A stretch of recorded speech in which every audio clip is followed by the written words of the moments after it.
नमो लोए सर्ग साहुं आयु अल्प है काल में बहुत है आयु अल्प है काल में बहुत है उन्हें खपाना है लिया हुआ जो कर्ज पुराना उसे चुकाना है जाग जाग सौभाग्य जगा संयम पथ धारो संयम पथ धारण करके मोक्ष महापद पारो मोक्ष महापद पारो।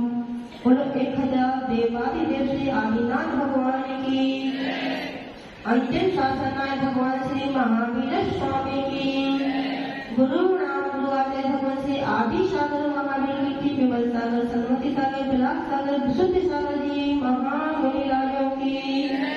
आँखों से तो कम देखा है श्रद्धान से, वाणी से तो नहीं पुकारा तुम्हें पुकारा ध्यान से। तुम तो गुरुवर मुझको लगते इस युग के भगवान से, एक अलौकिक बात निराली कहता हूँ ध्यान से। तुम तो मुझको ऐसे लगते कुछ इस युग के भगवान से, इस युग के भगवान से। और परम कोई आचार्य भगवान श्री सुंदर सागर जी महाराज की, प्रभु आचार्य भगवान श्री विभव सागर जी महाराज की, 3 काम 9 करोड़ महामुनि राजों की, द्वादशांगी वाणी माता की। मंत्र से आचार्य श्री के चरणों में नमोस्तु, सभी गुरु राजों के चरणों में नमोस्तु। आज का माता जी को वंदना।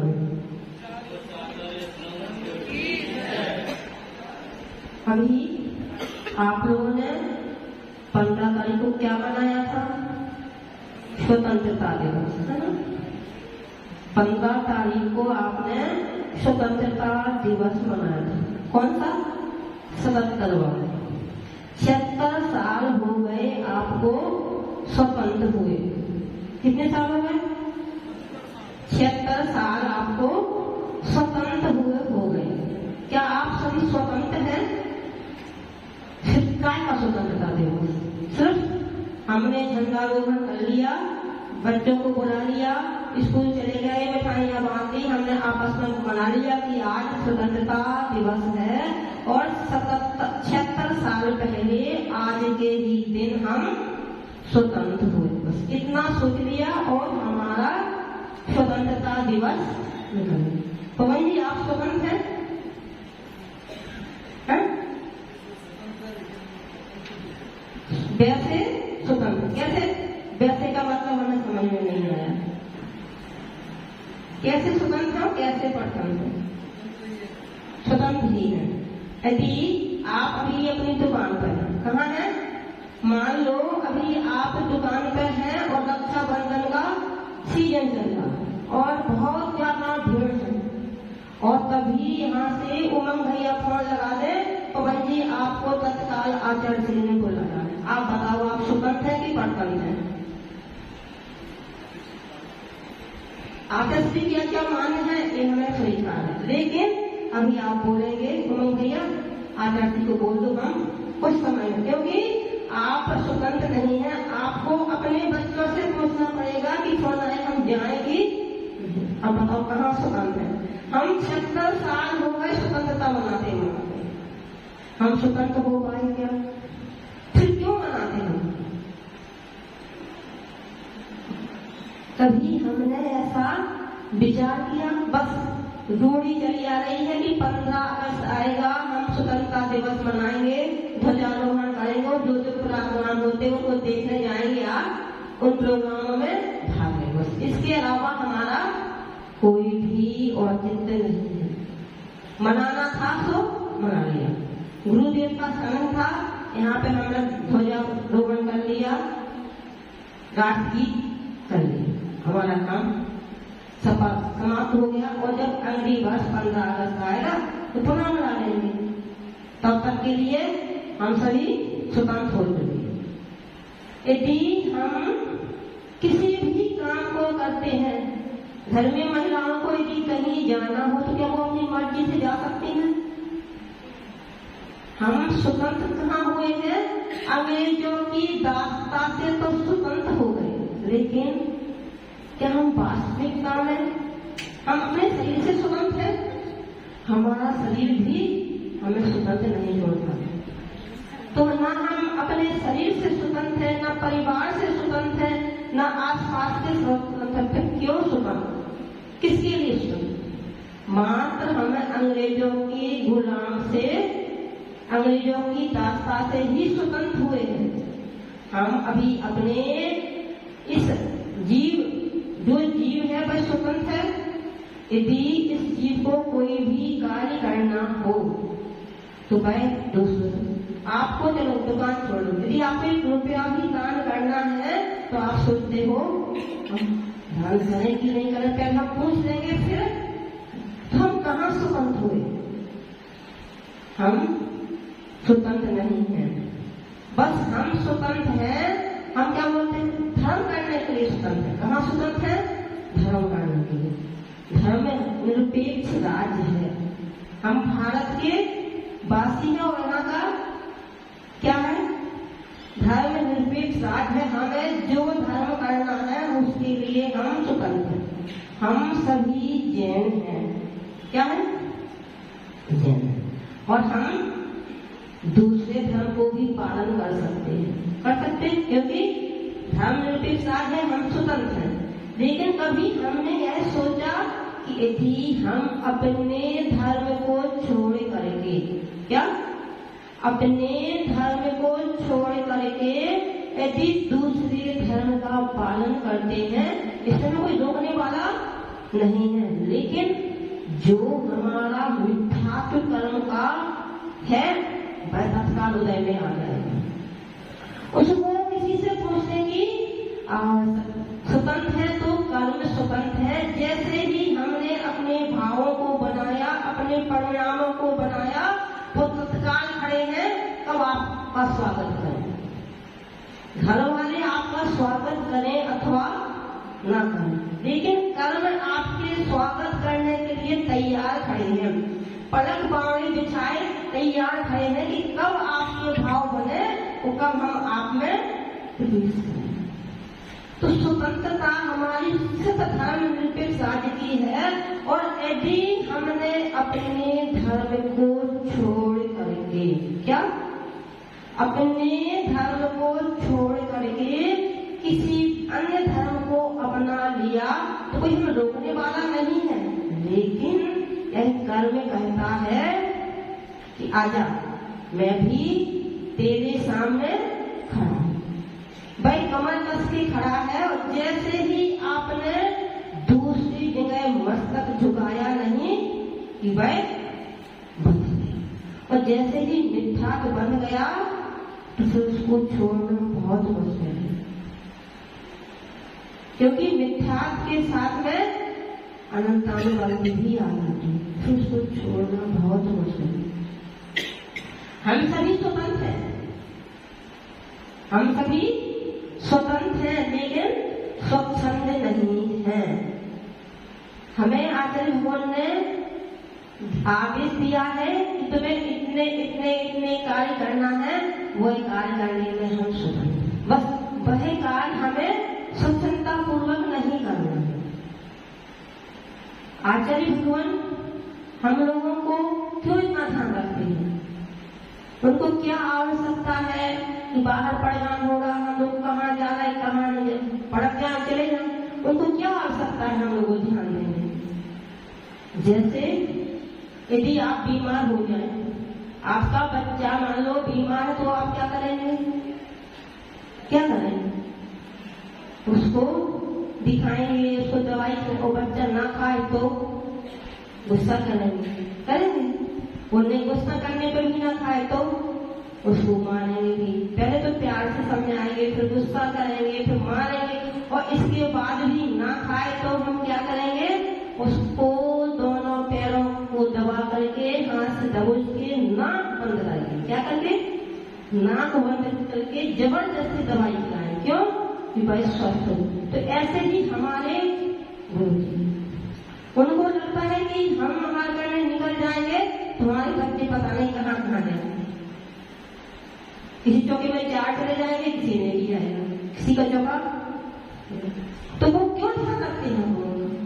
इसीलिए क्योंकि उनका हम लोगों के ऊपर क्या है, वासना। कल एक आंटी बोल रही थी, आचार्य कितने थक जाते लोग। हमने कभी सोचा कि वो वहां खड़े रहते हैं मुद्रा लिए, यदि हम 5 मिनट ऐसा हाथ कर लें तो हमारे हाथ में दर्द होगा, लेकिन वो 15 मिनट तक मुद्रा लिए और इधर से इधर घुटकिन को कहाँ भी।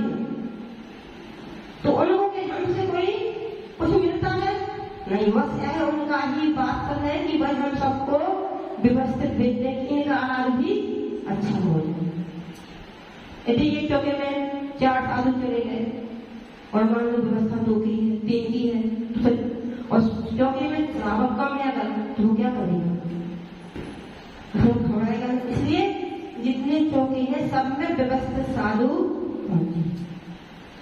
हम सबको कल वो भाभी बहन बता रहे थे, आचार्य कभी आपको डांटते भी होंगे, चिल्लाते भी होंगे। तो हाँ, आचार्य हमको डांटते भी हैं, चिल्लाते। जब जो व्यक्ति प्यार कर सकता है, वास्तव दे सकता है, तो उसका अधिकार होता है हम पर चिल्लाने। आचार्य चिल्लाते तो उसका कारण क्या है? मान लो हम स्वाध्याय करने आए और आगे हम अब हम नहीं पढ़ेंगे तो फिर समझ में आएंगे। हम तो हमें नींद आ रही या हमें कुछ तकलीफ है, हम आंख बंद करके तो क्या हमें समझ में आएगा? जब हमें समझ में नहीं आएगा तो वो विषय हमारा निकल जाएगा। तो आज हमसे क्या कहेंगे, तुम्हें नहीं पढ़ना है तो जाओ, क्यों? तो उनका उस गुस्सा करने में क्या अभिप्राय था? क्या हमें डांटने का अधिकार, वो डांटने का अभिप्राय था?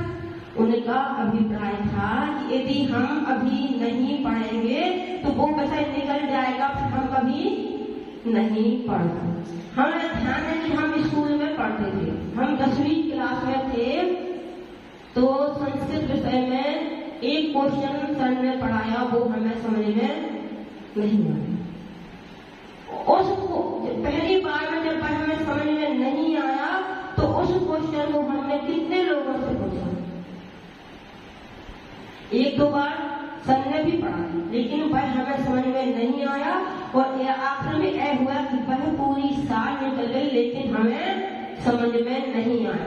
तो जो गुरु मुख से हम एक बार सुन लेते हैं वह तो हमारी स्मृति में बना रहेगा। हम उनसे 1 बार 2 बार 3 बार कर वह याद हो जाता, लेकिन यदि वह हम किसी दूसरों से पूछे तो उतनी जल्दी समझ में नहीं आता। तो यह तो गुरु का वास्तव है कि भाई हमारे लिए क्या, हमने उनके लिए क्या किया, हमने उनके लिए क्या किया।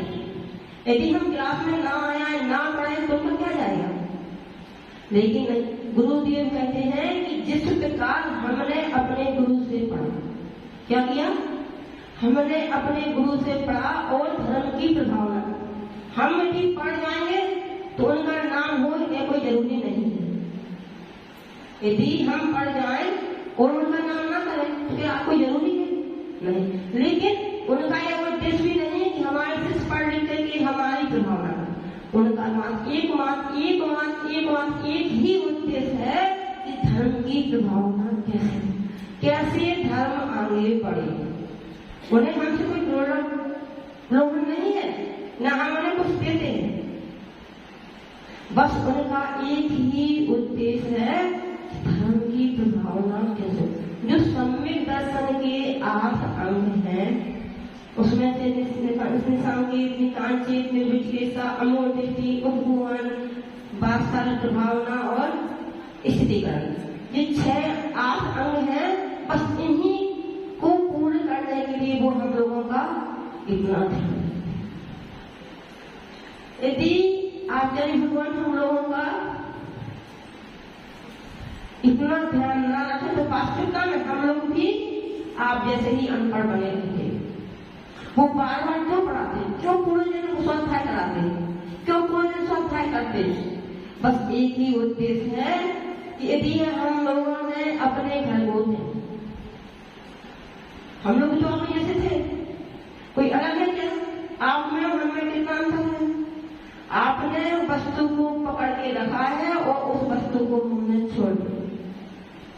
हमें भी पहले आप जैसे अच्छे अच्छे कपड़े पहनने की इच्छाएं होती थी, अच्छा जेवर पहनने की इच्छा होती थी, घूमने जाने की इच्छा होती थी, अच्छा अच्छा खाने की इच्छा होती थी। लेकिन हमें जब सोचा कि यह सब करते करते तो अनंत भाव निकल गए। कितने हमने कपड़े पहने, कितना शरीर को तेल फ्लेल लगाया, कितना इसको खिलाया, लेकिन आखिर इसने हमारा साथ छोड़ दिया। इस शरीर को हमने क्या क्या नहीं किया? इस शरीर को हमने कितनी तरह से सुगंधित बनाने के कितनी चीजों का उपयोग किया। कल भगवती आत्मा में आया था कि यह शरीर कैसा है, यह शरीर के ऊपर जो त्वचा दिखता है ना, इसके नीचे सात त्वचा है और उसके नीचे खून, पीप, मल, रुधिर आदि घिनौनी वस्तु यदि हमारी जब खाल छिल जाती है तो हमें कैसा लगता है? जब किसी का एक्सीडेंट हो जाता है और उसकी खाल छिल जाती है, उसको ज्यादा नहीं लगी, बस थोड़ी थोड़ी लगी हो, ऊपर की खाल छिल गई हो, वो जब सफेद सफेद दिखता है तो कैसा लगता है? भयावना लगता है। जब हमारा शरीर ही हमारे लिए अच्छा नहीं लगता, दूसरों को कैसे अच्छा लगेगा? बस यही सब सोच करके, इन्हीं सब बातों को विचार करके जब मन में वैराग आता है तो वह मोह, जो मोह बन जाता है ना, वह मोह निकल जाएगा। और जब हम अपने इस शरीर का विचार करेंगे तो वह मोह निकल जाएगा और हम नीचे से ऊपर। आप में हमें इतना ही अंतर है कि जैसे ही हमारे मन में ये भाव आए, हाँ अनादिकाल से हमने ऐसा किया है, ऐसा किया है, ऐ करते आए हैं, और जब वह भाव हमारे मन में खूब रूप में बन गया तो हमारे भाव संयम की तरफ पड़ गए। तो हमने व्रत को अंगीकार कर लिया, व्रत अंगीकार कर लिया। जब व्रतों को पालन करते करते इसमें कुछ नहीं है, भूल तो है, खाना, कपड़े साफ करना, फ्री करना, वो करना, इससे अच्छा तो है शरीर तो हमें खाना भी नहीं है तो हम महाव्रतों को था। तो जैसे ही हमें शरीर से, संसार से, भोगों से तृप्ति हुई तो हम लोगों ने महाव्रतों को अंगीकार, जैसे ही महाव्रतों को अंगीकार कर लिया, अपने जीवन को गुरु के चरणों में समर्पण कर दिया। और जब जैसे ही गुरु ने हमें उसे पढ़ाना शुरू किया, क्योंकि हम लोगों को भी कुछ नहीं आता था, जैसे आपको कुछ नहीं आता हम लोगों को भी कुछ नहीं आता, हम लोगों ने भी सब यहीं आके सीखा। यह तो गुरु का असीम उपकार है कि उन्होंने हमें आपके सामने बोलने के लायक बनाया। इस उपकार या कोई चुका सकता है? एक माँ का उपकार होगा। किसका? जो माँ हमें जन्म देती है उस माँ के उपकार को कोई, कभी कुछ दिन पहले राजा सिंह ने बताया था कि यदि हम अपने शरीर का, क्या अपने इस शरीर की ज्योति बना ले, क्या बना ले, और उस माँ को पहना दे तो भी उस माँ के उपकार को चुकाया नहीं। जिस माँ ने हमें जन्म दिया है, जब उस माँ का इतना उपकार है, वह तो हमें कहाँ ले जाती है, वह माँ तो हमें संसार में फंसाती है। इसके बाद भी उसका उपकार इतना है, तो जो गुरु हमें इस संसार से पार कराते हैं, इस भव समुद्र से पार कराते हैं, उनका कितना उपकार होगा। क्या हम कभी चुका सकते हो? उमंग भैया ने एक दिन बोला था कि जितनी पृथ्वी है, क्या है, जितनी पृथ्वी है, इस पृथ्वी को यदि हम क्या बना लें, कागज, और जितना समुद्रों में जल है सभी जल को स्याही बना लें, और जितने वृक्ष हैं उनकी जो शाखाएं हैं, टहनियां हैं, उन सभी को यदि हम कलम बना लें, क्या बना लें, और फिर हम लिखना शुरू करें। गुरु ने हमारे साथ ये किया, उनके गुणों को लेकर तो हम लिख नहीं सकते, उनके गुणों को तो हम लिख ही नहीं, बस उनने हमारे साथ क्या किया, उन्होंने हम एक किया।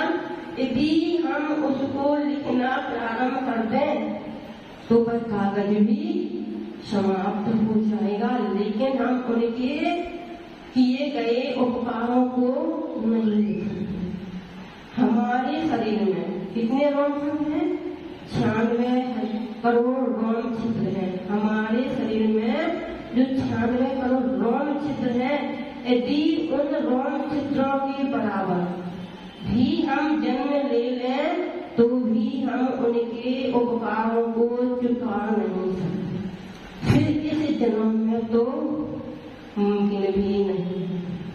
तो हम सभी स्वतंत्र हैं लेकिन स्वच्छंद नहीं है। हम सभी गुरु के उपकारों को माने, गुरु की आज्ञा में चले और सम्यक दर्शन को प्राप्त करके सम्यक दर्शन को प्राप्त करके महाव्रतों को धारण कर मोक्ष को प्राप्त कर। परम पूज्य आचार्य भगवान श्री सुंदर